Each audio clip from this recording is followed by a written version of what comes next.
Hey guys, welcome back to my channel, Make It Make, where I always try to encourage you guys, if you can't get it to make, then make it make. In today's video, we're going to be talking about canning, how to get started, and where to begin.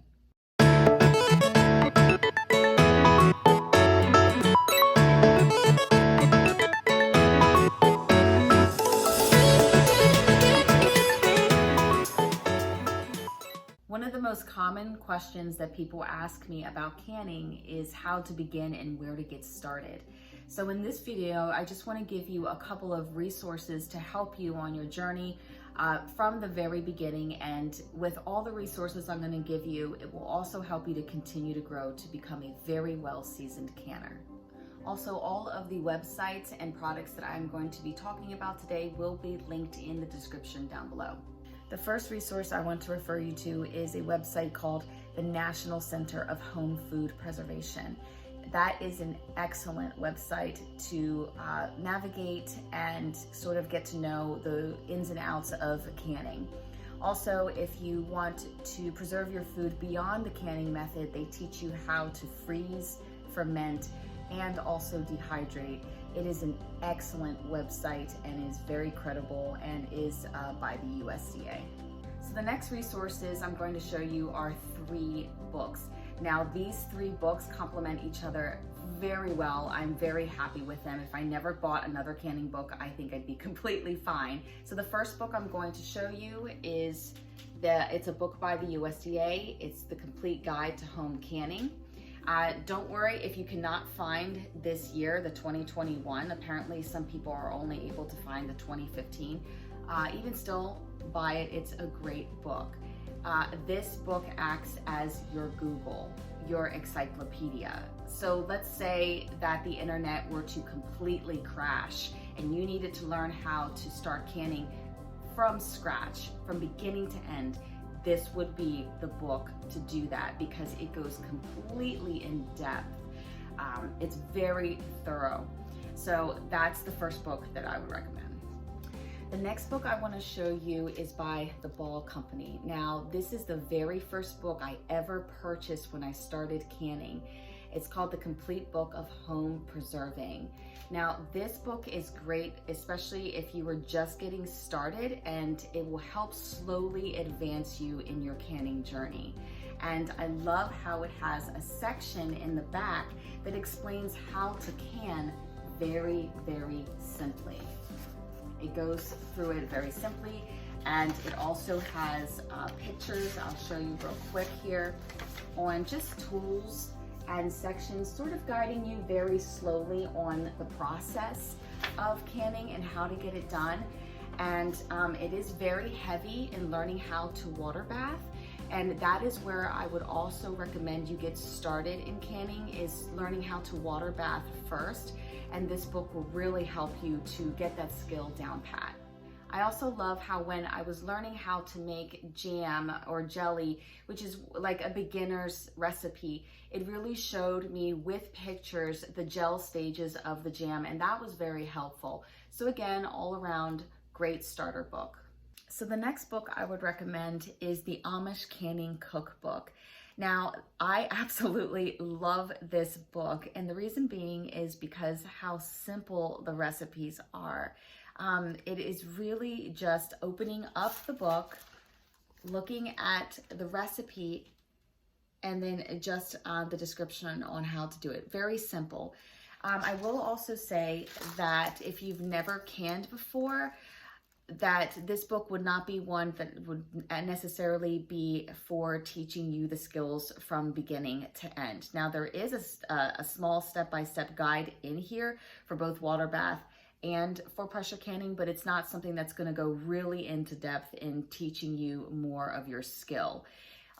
Another thing I love about this book is that it's really heavy on teaching you how to can your meats, fish, oysters, and that is really where you're going to save your money, is in canning meat. And I love that. They really go heavy on it.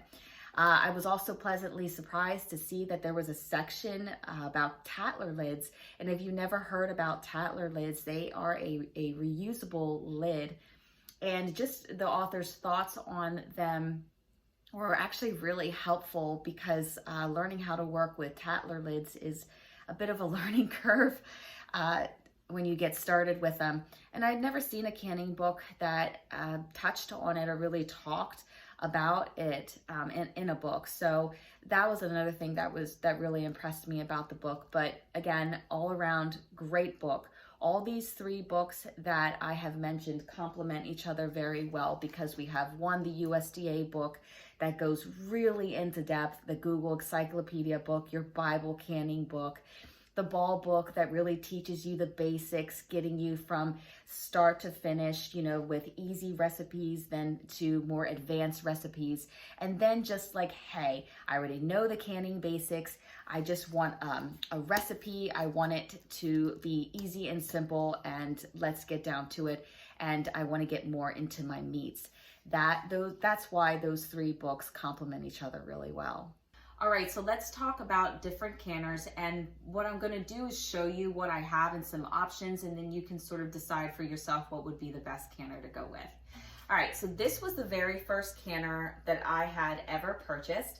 I've been canning for 15 years now, so at that time, just getting started, I really didn't want to spend a whole lot of money on canning, so this was the best route for me. But what I did not know then was that these canners, this one or some of the other ones I'm going to show you, they are basically glorified stock pots. So if you have a stock pot at home, you can use that for water bath canning.